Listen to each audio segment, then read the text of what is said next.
Good morning mga ka-move. Ngayon nga palang araw na ito ay magbabakasyon kami sa Maynila. So pinaglakad nga lang ako kasi hindi kasya sa bangka. Para patido makaabot kami ng jeep na masasya. At nagkakad na nga kami dito magkakapatid sa pinto. Fast forward na nga mga ka-move. Nandito na kami sa pagkalampas nga namin sa Kalaeg at kami sumakay sa jeep. Di ba guys, sama kasama ko dyan ay kami mag-iinat si Ate Inket. Case of emergency nila kasama kasi no pleasure at kami niya tatlong mag-at hindi ko kailangan ikwenta ay pumiyok.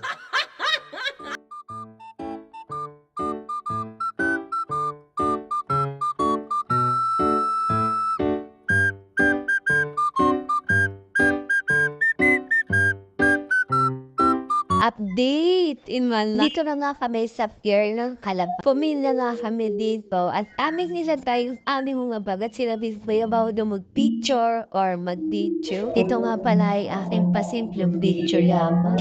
At baka pasitan tayo ng nakasakay na nga kami dito sa barko. Hindi wahiwalay kami kasi maluwag yung pupuan ng barko. What?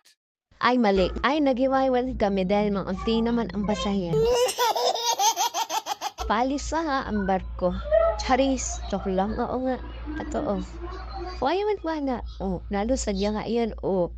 Oh, di ba na andaran? Dis na kami sa kalahati dahil flow forward ko na yan. Natanaw na nga namin din ang kay meron foon. At sobrang ganda. Hindi lang maganda. Sobrang Latina. Nung malapit na kami dito sa foon, ay nilapit ba? Sabi. Nipagod na ako din mag record, kaya ay iiwain ko na lang to. Tara, let's go.